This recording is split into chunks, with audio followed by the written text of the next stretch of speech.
Tapi saya pastikan bahwa ngoten niku biasa. Mulane kula suwun nak sampean dadi kiai, dadi ulama aja geman moni wong Islam sing lagi susah. Iwau misale traweh biasa, nak takoki tiyang traweh sunat ya sunat, Ramadan pisan ya traweh. Lah tapi tiyang niku mboten traweh padahal ngeten-ngeten. Ya apik nak dene menawa ra traweh mbaya mergawe sing ngoten. Sebut itu jenengan ngendikan kok ora jelas. Ya ora jelas kowe malah dadi pangeran ngger wong ape mbok hukumi somongi ngono. Nah, cara bapak riyen ngoten, anggere ana wong brengkel bapak ngoten. Mbah aku dhewe ra pangeran dadi ora mendesak ngukumi.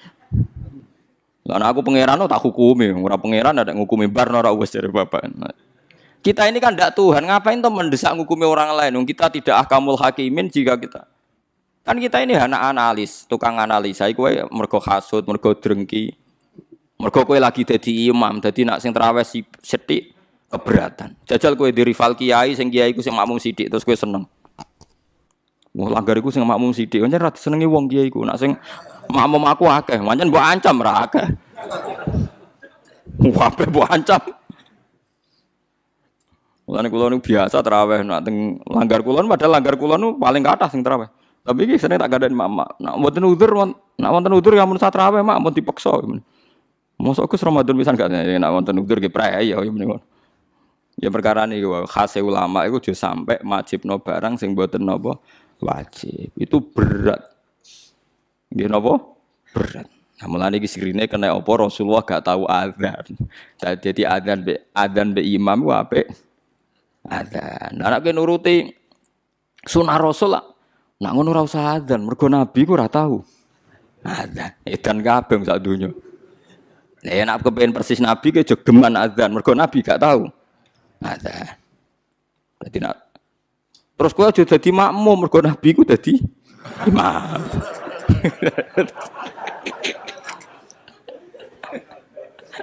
Terus piye donyane iku terus dadine iku. Mergo alasane sunah Nabi. Nek kula suwun biasa mawon nggih, sementing aja maksiat. Men nganti kula sing dilarang Islam niku maksiat. Mane kula gadah guru nek ana santri tirakat poso mboten seneng. Sing penting aja maksiat. Wae tirakat terberat ku sing penting aja napa maksiat. Barang-barang sunat itu dilakoni ya kena ora ya napa. Mulane jare Imam Nawawi hadis paling jelas ning liyane kewajiban hadisul Arabi. Iku wong Arabi kan wong goblok, baru kayak goblok nak takok vulgar. Ya Rasulullah, saya ini mau tanya kamu jangan tersinggung. Jadi dia datang dari Bedui ditakok, "Ayukum Muhammad, sapa di antara kalian Muhammad?" Terus dari sahabat-sahabat sing paling ganteng. Dan dia takok, "Ya Muhammad sik jangkar den. Saya ketemu sama utusan kamu. Terus utusan kamu bilang katanya kamu itu Rasulullah. Benar ya kamu Rasulullah?" "Iya, saya Rasulullah." Enggak kurang ajar tuh ya betul. Terus kata utusan kamu, katanya dalam aturan agama kamu itu saya harus sholat 5 kali ya satu hari. Iya. Pas 5 kali ya. Dia sumpah, "Wallah la azidu ala dzalik wala angkus." Demi Tuhan saya tidak akan nambahi dan tidak akan ngurangi. Tiap Nabi nyebut. Dan puasa Ramadan, iya. Enggak ada yang lain, enggak, yang wajib hanya Ramadan. Demi Tuhan saya tidak akan ngurangi dan tidak akan nambahi. Kuwate pokoke dinyang pas. Pokoke kabeh dinyang pas. Jadi itu mulai tentangnya. Tapi dawuh Nabi apa? Aflaha. Jadi orang itu bejo, wong iku dakhalal jannah. Padahal janji la azidu ala dzalik wala angkus. Tiap diwarai Nabi, demi Tuhan saya ndak akan nambah, ndak akan ngurang. Nanti sampean aja niru kula magrib ya pas, isya ya pas. Kula sering damuk bojo kula, "Gus, ulama mbok qobliyah tabadiyah." Aku iku dhek ijek eling hadis Arabi. Tapi sampean aja niru kula. Tenan kula ampun tiru mboten sae. Tapi kula ya ora perlu niru jenengan. Dadi itu kan itu bahaya kalau saling niru itu. Bahaya. Kalau saling niru artinya akan KW kan. Kalau KW 1, KW 2 kan masalah. Jadi enggak usah saling nopo niru. Terus tenggene Thariqah Mulamatiyah itu dulu ada Thariqah era Imam Sa'roni sebelumnya. Makanya di Manaqib ada ya Mulamatiyah. Itu ada Toreko orang-orang soleh yang nggak pernah sholat qobliyah. Gara-gara dia itu hidup di satu komunitas sama masyarakatnya itu pekerja, dia hanya sholat fardu saja. Tapi udah jadi wali.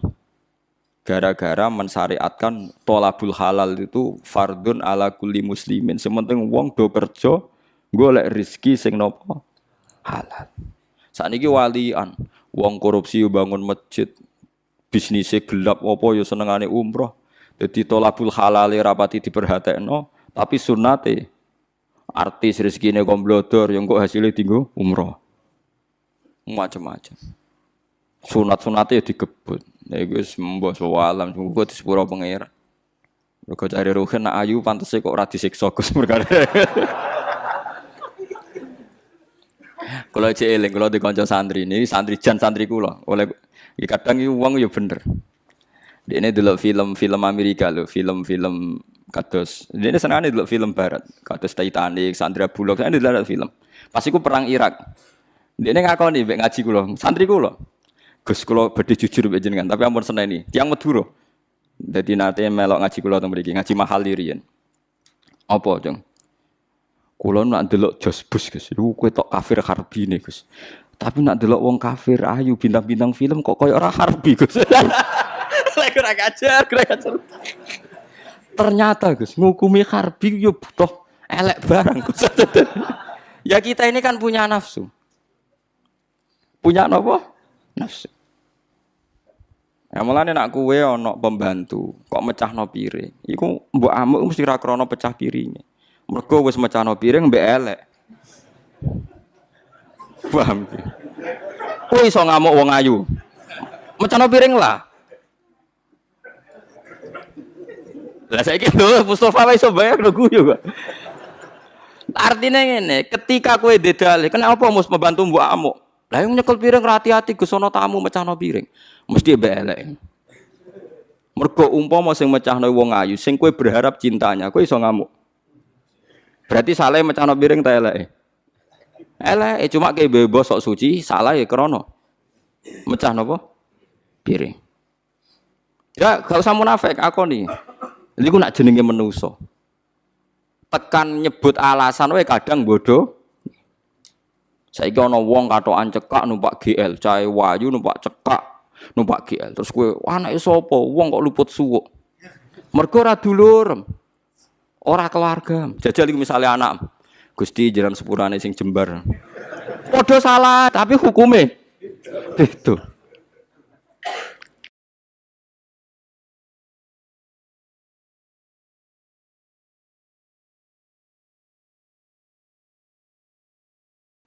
Kalau terusakan. Ini tidak ada yang susah. Yang susah itu tadi kata Abi Quraisy, hati kamu dikelola nggak apa-apa, gampang. Saya beri contoh begini. Ada seorang kiai Abi Quraisy itu khusyuk betul, nggak mau berkawan sama perempuan cantik. Katanya takut biologisnya kumat, takut sawahnya kumat. Kalau berteman orang jelek kan nggak apa-apa, Gus, nggak minat. Apalagi orangnya merongos, kukulan banyak katanya. Terus tak ingetin. Syahwat yang enggak pada tempatnya itu dosa, tapi ngenyek orang juga dosa kata saya. Artinya dia menghindari perempuan cantik tapi dosa menghina. Itu juga ada orang yang enggak mau berteman orang kaya, takutnya tamak gini-gini. Senengnya sama orang miskin, ternyata apa? Diperbudak, disuruh mijetin, disuruh-suruh. Dosanya yang berbudak itu. Jadi intinya dalam semua lini kehidupan tuh ada problem fikih. Makanya kita harus pinter-pinter berteman orang kaya, semoga kayanya untuk kebaikan. Berteman orang miskin supaya kita tawadu. Melihat alumni UGM yang sukses kita bangga. Yang bikin masalah kita istighfar, gitu aja gampang kan urusannya. Artinya kiai juga sama. Kiai itu punya alumni yang jadi kiai, alhamdulillah. Yang enggak jadi kiai problem, ya kita istighfar semua di semua kehidupan kita. Nah, kata bapak ini bapak saya. Kalau pagi-pagi Abi Quraisy itu ada orang nyun sewu, orang miskin, sholatnya pas-pasan, pakai celana pendek, pagi-pagi rokok di warung. Bapak itu mesti bilang gini, hak, aku sing kiai ra mesti sebahagia itu. Sudah marung, nggak punya uang, ngutang, itu nyingkrang bahagianya, Masya Allah. Itu kata bapak, itu rahmatnya Allah. Orang nggak punya karya, nggak punya prestasi sebahagia itu, jangan diganggu. Selama ini kita sebagai akademisi, sebagai dosen juga ikut salah. melahirkan satu faham, bahagia itu kalau jadi dosen, bahagia itu kalau jadi rektor, jadi menteri. Sehingga orang itu tidak kober bahagia dengan kesehariannya. Padahal orang seperti itu, sering saya ketemu orang nganggur itu. Wah enak Gus dadi wong nganggur lah piye? Dadi menteri dikongkon presiden, dadi pejabat esok kudu ngantor, dadi wong biasa enak wae turu-turu wae ngopi-ngopi gitu. Intinya bahagia seperti ini tidak usah dibatalkan, biar aja tetap bahagia seperti itu. Karena kalau kamu jadi dosen, nyanyi Anda di UGM juga kamu nggak mau. Jadi itu penting, ngelola kebahagiaan itu penting. Jadi ini Mbak Aida, Mbak Aji, semuanya harus dilatih lah, bahagia itu dilatih. Syukur-syukur model wali ya, terus sujud, terus sungkem di Allah. Kalau nggak model wali ya dilatih yang gampang-gampang. Saya teringat konflik itu dimulai dari tersinggung. Saya ulang lagi, konflik itu dimulai dari tersinggung. Saya punya sekian khazanah tentang ngelola tersinggung. Saya berkali-kali cerita itu. Suatu saat Imam Syafi'i didatangi orang, cium tangan, terus hormat. Setelah itu orangnya menghujat. Dilaporkan sama santrinya, itu orang yang tadi nyium engkau, di luar menghujat engkau, menghina engkau. Imam Syafi'i tertawa-tawa, baguslah saya wibawa, di depan saya agak berani.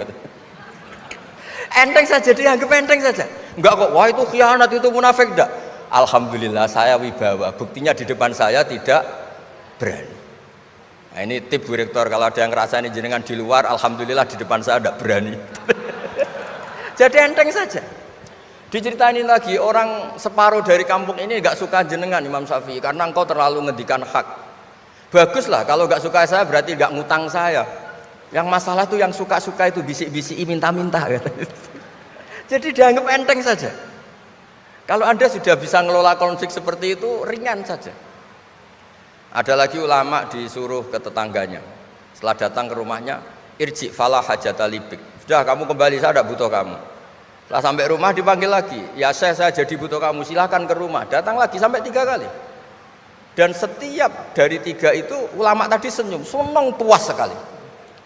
Akhirnya pemuda tadi tanya, engkau saya bully, saya kerjain kok tetap senang ceria. Sampai 3 kali. Ayo datang ke rumah saya. Setelah sampai rumahnya, sudah pulang aja, saya tidak butuh kamu. Setelah di rumah dipanggil lagi, Pak Yai jadi acara di rumah saya. Setelah di rumahnya, sudah saya tidak butuh kamu, pulang. Sampai 3 kali. Dan fikul lil marroh, di fitil kal marroh, di semua itu beliau senyum, senang menikmati. Terus tanya pemuda tadi, kenapa engkau tetap senyum-senyum menikmati?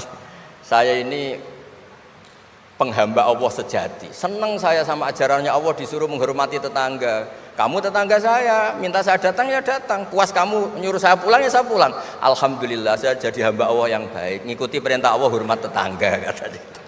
Sama kita di Indonesia gitu, kalau Anda tidak sefaham dengan presiden atau dengan bupati, perintah Allah itu hubungan dengan mereka baik, cocok tidak cocok harus baik, itu perintah Allah. Jangan yang cocok jika kita membebek, tidak punya prinsip, tidak punya ideologi. Saya diundang di sini, kalau nuruti nafsu saya tidak cocok, kiai kok diatur-atur. Tapi perintah Allah disuruh menghormati kawan, kata Rasulullah di sebuah hadis, inna min abaril birri silatar rajul ahla wuddi abih. Kebaikan tertinggi itu adalah berkawan baik sama teman bapaknya. Saya ini dekat sekali sama Profesor Zaini Tahlan, sehingga harus hormati putrinya. Sebetulnya wajib hormat itu dosen UGM, kalau enggak dipecat kan. Tapi saya punya konstitusi sendiri. Jadi kalau kamu hidup kamu sudah bertautan dengan Allah, semuanya indah. Maka yu'minu billahi wal yaumil akhir falyukrim jarahu. Kalau kamu iman sama Allah dan Rasul, hormati tetangga kamu. Bukan pakai hukum sosial, kalau baik saya baiki, kalau enggak. Berarti Anda terdikte oleh makhluk. Terdiktelah oleh Allah Subhanahu wa taala yang suruh supaya kita selalu baik. Nabi mencontohkan ada 3 tetangga. Satu punya 3 hak, yaitu dia muslim, dia kerabat kamu, dia tetangga kamu. Yang 2 punya 2 hak.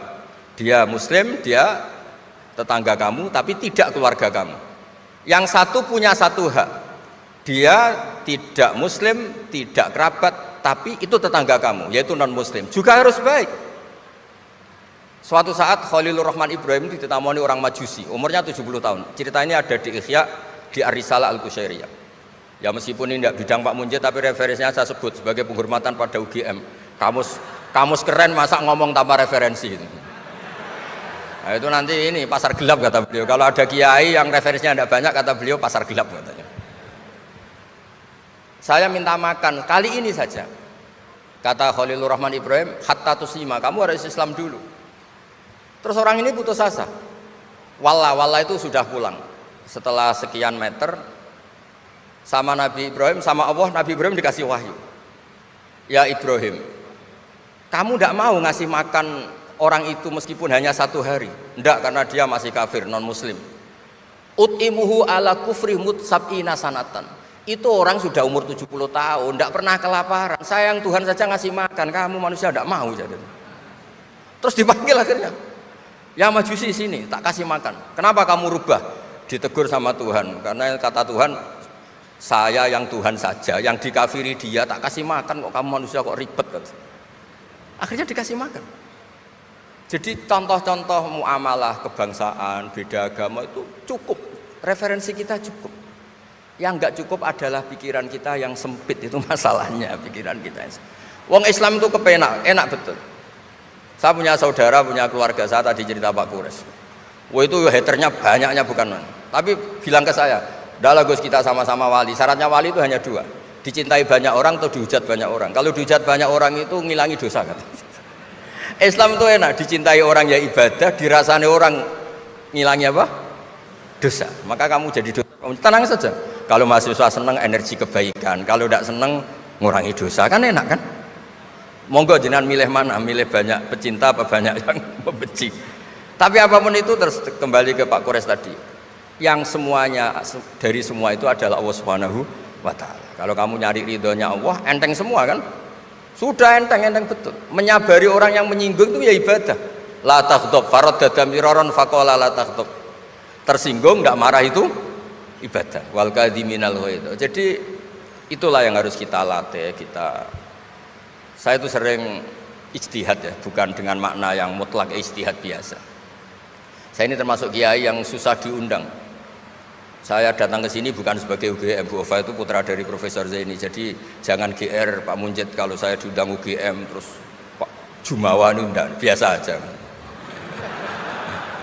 Biasanya bukan karena meremehkan UGM, enggak. Memang ada aturannya. Kiai itu kan ya jaga hatinya. Jangan-jangan diundang UGM mari takabur.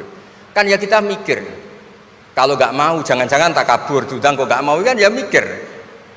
Ini cerita Pak Kores, ini kisah nyata. Saya tuh pernah diterima kasih kiai kecil. Gus matur nuwun Gus jenengan nggak datangan. Oh iya. Kalau di dunia kiai itu kiai kecil kan diundang acara-acara kecil. Ya kira-kira salam tempel erong atau sewu lah kira-kira gitu. Gara-gara saya tidak datang dia lakon itu ya lakon dia yang disalami template, yang dicium. Oh itu kalau jenengan datang saya mahjub, saya itu gak kanggo gitu. Jadi dianggap uang 200.000 itu dari saya. Ternyata menghadiri acara kecil itu tidak solusi juga. Kalau kita kiai besar datang ke acara kecil, ini namanya menghentikan rezekinya yang kecil. Itu ibarat toko besar dekat kelontong kecil gitu. Tapi kalau tidak datang, sombong betul setelah kiai besar diundang yang kecil gak mau. Nah itu namanya istihad. Istihad itu satu pemikiran yang tadi yang diceritakan Mas Haji tadi. Mau tidak mau kita secara sosial itu berdebat. Sebaiknya kita ini merakyat apa enggak?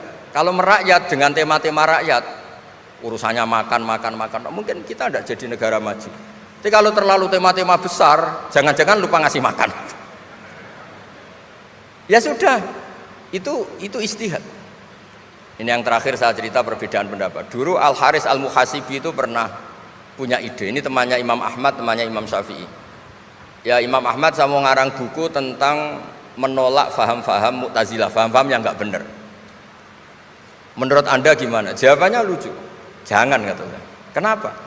Sebelum Anda membantah mereka, meluruskan mereka, pasti Anda cerita argumentasi mereka. Ketika cerita argumentasi mereka, jangan-jangan mereka lebih tertarik argumentasinya Mu'tazilah daripada argumentasi Anda. Berarti Anda ikut menyebarkan kebid'ahan itu. Terus oh iya. Nah ini mohon maaf ini mahasiswa UGM yang masih muda-muda ini. Misalnya rektorat bikin pengumuman, nyun sewu ada gambar yang seronok, yang menarik. Terus ditulisi gini, jangan lihat ini bahaya. Orang lihat tulisan jangannya apa ngelihat gambarnya? Nah, tidak semua kebaikan disebarkan itu baik karena ini ada hitung-hitungannya. Saya sebagai ulama ahli sunnah misalnya, tahu madzhab Mu'tazilah, tahu madzhab yang lain-lain itu dari cerita ulama itu. Jangan-jangan ketika kita cerita bahaya NKRI misalnya, kita ini mencintai RRI justru karena baca buku bahaya NKRI dalam ambang apa, Setelah baca terus tahu ekstremis, tahu ini itu, malah benci NKRI. Padahal kita ngarangnya demi persatuan NKRI, tapi kita tahu problemnya dari nulis.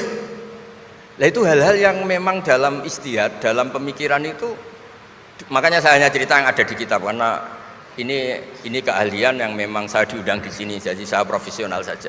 Jadi di bab-bab seperti itu memang kita pasti gampang. Berteman orang kecil katanya merakyat, ternyata memperbudak. Enak kan Anda misalnya Pak Munjid berteman kampungnya di Kebumen, dosen UGM tinggal nyuruh minta mijitin. Kalau berteman rektor disuruh-suruh kan. Nah ternyata tidak merakyat.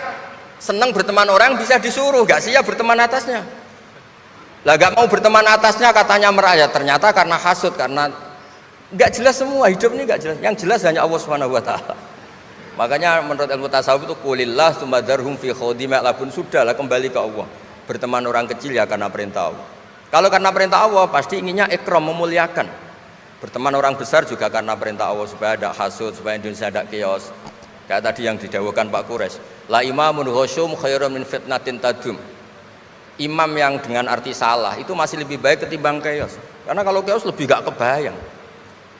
Ya apapun itu cukuplah khazanah-khazanah Islam untuk mendidik kita sebagai orang yang menjaga kebinekaan, menjaga ukhuwah. Ya, terima kasih.